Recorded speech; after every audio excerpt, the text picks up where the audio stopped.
देखो, मैं जहाँ जहाँ जा रही हूँ वहाँ पर युवा, महिला, वृद्ध और समस्त ग्रामवासी जन सैलाब के साथ भारतीय जनता पार्टी के साथ जुड़ रहे हैं। और इसका कारण ये है कि हमारे देश के यशस्वी प्रधानमंत्री आदरणीय मोदी जी, प्रदेश के यशस्वी मुख्यमंत्री आदरणीय धामी जी लगातार जनता के लिए जो काम कर रहे हैं, लोग विकास के साथ जुड़ते हुए जा रहे हैं। लोगों को गांव में विकास चाहिए और निश्चित तौर पर भारतीय जनता पार्टी ने जो विकास कार्य किए हैं उनको लोग याद करते हुए मोदी जी के, धामी जी के साथ और भारतीय जनता पार्टी के साथ जुड़ते जा रहे हैं और वो जन सैलाब बहुत बड़ी संख्या में आगे बढ़ता जा रहा है। तो निश्चित तौर पर बहुत अच्छा जन समर्थन क्षेत्र की जनता का मिल रहा है।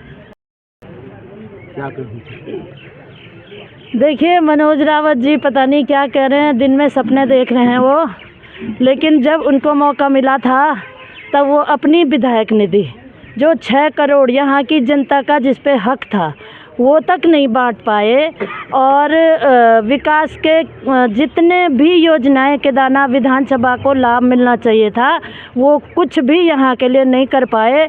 जितनी सड़क एक विधायक को मिलती है, जितनी स्कूलें एक विधायक को मिलती है, पुल मिलते हैं, सारी चीज़ें मिलती हैं, वो कुछ भी यहाँ नहीं ले पाए। तो आज वो किस बात की लड़ाई लड़ रहे हैं वो मुझे पता नहीं है। और मैं कह रही हूँ वो दिन में सपने देख रहे हैं। हिटो केदार का जो हिसाब है आज तक वो दे नहीं पाए जनता के पास। और उसके अलावा भी जब मैं 2002 से विधायक थी तो मैं जानती हूँ उनके क्या क्या काम केदार घाटी में रहे हैं। मैं उनको उजागर अभी करना नहीं चाहती हूँ, अगर उजागर करूँगी तो उनको जवाब देना मुश्किल हो जाएगा। तो कह रहे हैं कि विपक्ष के पास जो प्रत्याशी है उनके पास कोई एजेंडा नहीं है, केवल मोदी के नाम पर वोट मांगे।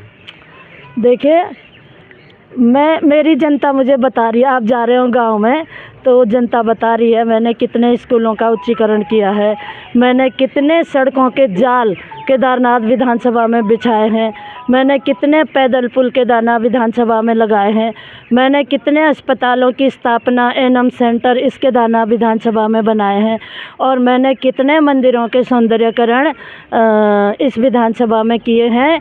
ये मेरी जनता खुद, जब मैं गांव में जा रही, लोग मुझे गिना रहे हैं। मुझे बताने की ज़रूरत नहीं है, न मनोज रावत को बताने की मुझे ज़रूरत है। मुझे मेरी जनता खुद बता रही है कि तुमने क्या क्या काम गाँव में किए हैं। हर गाँव में जहाँ जहाँ वो जा रहे हैं उनको भी पता चल रहा है कि आशा नौटियाल के बोर्ड हर जगह लगे हुए हैं।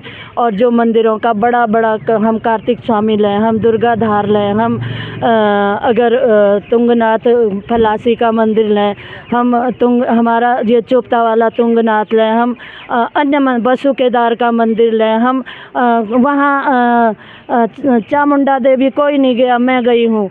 बस क्यार्क के ऊपर मंदिर है, वहाँ मैं गई हूँ। तो वहाँ हमने किए हैं मंदिरों को। हम तो धार्मिक लोग, हम तो सनातन को आगे बढ़ाना चाहते हैं, तो हम विकास के कार्यों को लेके आगे चलते हैं। मनोज रावत के पास अगर एजेंडा होता तो वो आशा नौटियाल के साथ उनकी लड़ाई होती, लेकिन उनका कुछ विकास कार्य ही नहीं है, इसलिए वो सीधे सरकार के पास जा रहे हैं। तो निश्चित तौर पर उनकी जो मंशा है वो केदारनाथ में पूरी नहीं होगी। उनकी मंशा कभी पूरी केदारनाथ में नहीं हो सकती है, क्योंकि वो मंदिरों की राजनीति कर रहे हैं और हम मंदिरों का निर्माण कर रहे हैं। मैम, कांग्रेस दिल्ली वाले केदारनाथ मंदिर को लेकर के लगातार उसे बड़ा मुद्दा बना रही है। अभी बहुत सारे कांग्रेस के नेताओं का ये कहना है कि दिल्ली में जो मंदिर बन रहा था वो भी चल ही रहा है। 1-2 दिन पहले वहाँ पर इगास का भी कार्यक्रम हुआ जिसके पोस्टर भी काफ़ी ज़्यादा वायरल। तो ये अच्छी बात है ना, उत्तराखंडी अगर सारी दुनिया में इगास मना रहे हैं तो ये उत्तराखंड वालों का त्यौहार, इसमें उनको बुरा क्यों लग रहा है? उनको पूछो आप कि आप हमारे उत्तराखंड का इगास त्यौहार, माधो सिंह भंडारी जब घर आए थे 12 दिन बाद तो हमने इगास मनाई थी। जब वो लड़ाई लड़ रहे थे, माधो सिंह भंडारी जब घर आए थे तो हम इगास उस इगास को मनाते हैं। अगर हमारे उत्तराखंडी पूरे भारत और पूरे दुनिया में इगास त्यौहार को मना रहे हैं तो कांग्रेसियों को क्यों बुरा लग रहा है, क्यों मिर्ची लग रही उनको?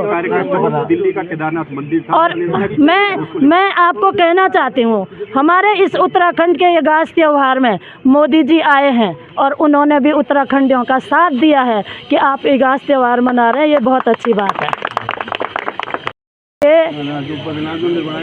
वो जिस तरह की राजनीति कर रहे हैं वो केदारनाथ की जनता उनको 20 तारीख को जवाब देने वाली है। और देखिए, हम धार्मिक मैंने पहले भी कहा, हम निरंतर अपने क्षेत्र के विकास के लिए लगे हुए हैं और वो केवल तुच्छ राजनीति कर रहे हैं यहाँ केदारनाथ की जनता के बीच जा कर के।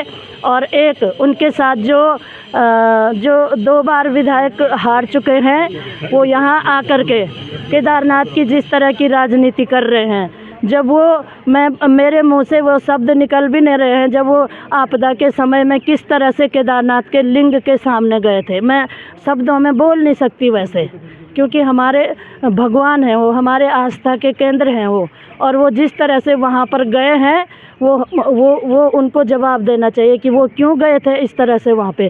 कल परसों सीएम धामी जी ने भी यहाँ पर कहा कि हमारे पत्रकार ने बाहर जूते उतार करके वहाँ गए और वो इस तरह से वहाँ गए, तो उनको वो आज इस तरह की राजनीति कर रहे हैं। उनके टाइम पे क्या हुआ है, मैं गणेश गोदियाल जी से जवाब मांगना चाहती हूँ। हमारे यहाँ का 8 करोड़ वो अपनी विधानसभा में क्यों लगे बद्रीनाथ केदारनाथ का पैसा, उसका जवाब दें। वो वहाँ बनाने का क्या मतलब था? यहाँ हमारे भवन जो केदारनाथ के विभिन्न संस्थाएं यहाँ पर हैं, उनके भवन आज क्षतिग्रस्त हैं, वो 8 करोड़ यहाँ से वहाँ क्यों ले गए, उसका जवाब दें वो।